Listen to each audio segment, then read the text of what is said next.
Good morning, everyone. It's a very, very great pleasure to be here. Thank you, Miss Jane. It's wonderful to see P.S. Wayne.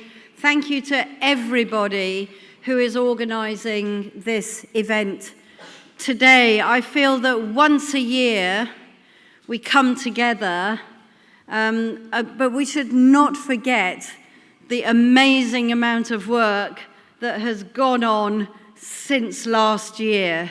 So I just wanted to say a huge thank you. It's not just about today, is it? It's about all of the activities and support and bringing everyone together. And thank you very much, particularly Miss Jane, for keeping it going and for making such a huge impact in our society. It seems to me a really important opportunity for us today. On a Saturday, we come away from our normal working lives and have a bit of an opportunity, don't we, to sit back and think about what are we really doing about mental health on our islands, because so often when we're running around, we don't have a chance to really sit and think about what is the strategy. So today, I think, is a very important opportunity for that. I think that we quite often regard mental health as a sort of modern phenomenon, don't we? Something that is here in our modern society. I wanted to share with you today the fact that I've been reading one of the oldest epics. It's not even a book, actually, because it was written 4,000 years ago, and it's so old that it was before the advent of paper. So for all the wonderful life people here who are inspiring us to do more reading, this was written on clay tablets in Mesopotamia in Iraq 4,000 years ago. And the really interesting thing for me is there's a story of a young man called Gilgamesh. I don't know if any of you have read this.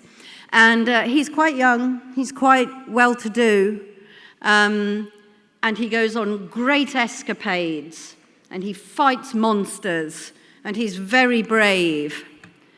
But you know, the thing that really gets Gilgamesh down is his mental health and the stuff that is going on in his head.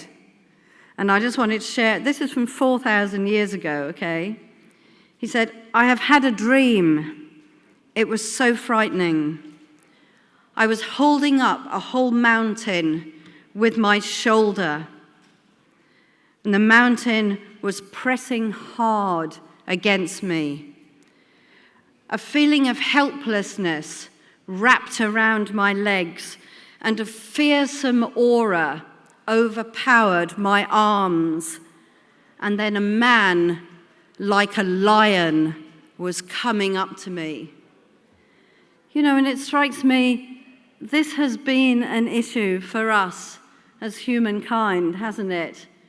All of our existence, really. And what we're talking about today is, how do we get to grips with it? And it's very interesting that Gilgamesh was a young man, very young man actually, probably a teenager, late teens. So it's wonderful, I think, today that we are particularly focused on teenagers and, you know, on our youth. Because it is true as well, isn't it, that when we look at the year 2026, I don't deny there are a lot of modern challenges that our kids today are facing, and young people in the audience, I'm sure you feel it very, very really. The challenges of the internet, cyber, the challenges of just everyone's expectations and pressures. Where are you going in life? What's your sense of worth? What's your purpose? And so it's very, very important, I think, that we've got so many experts in the room today who can help to guide us through this.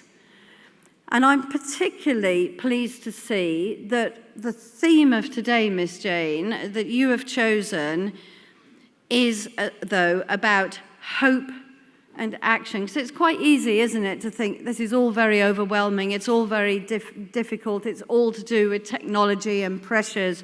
What can we do about it?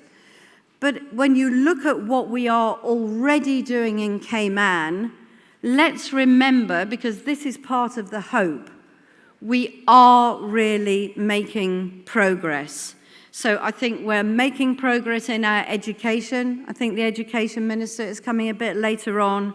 We're making progress in training all of us to know how to recognize mental health issues and respond to them.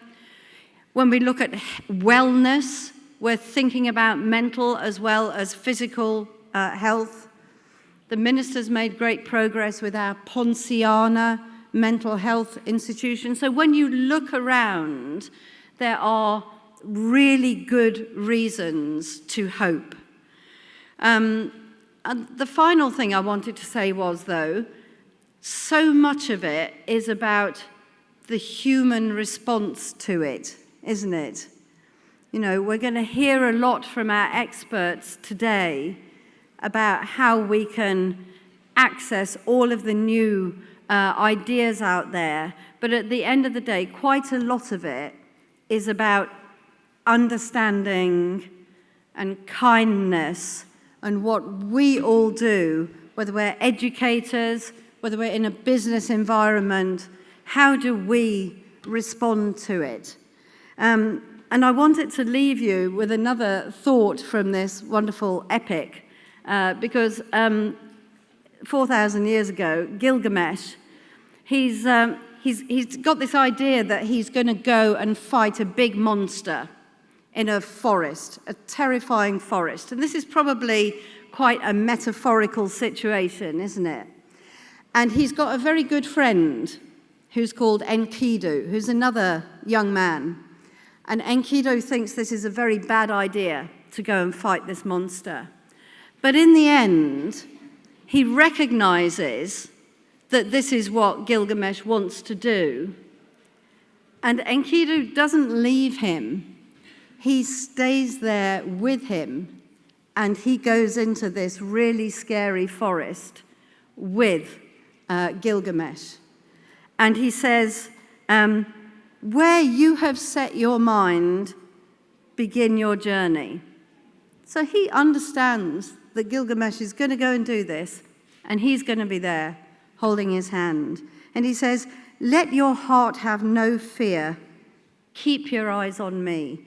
And I think that is what today is about. We are all saying, keep your eyes on me. I will be there. We will find the solutions. We will make things better. So thank you very much, everyone.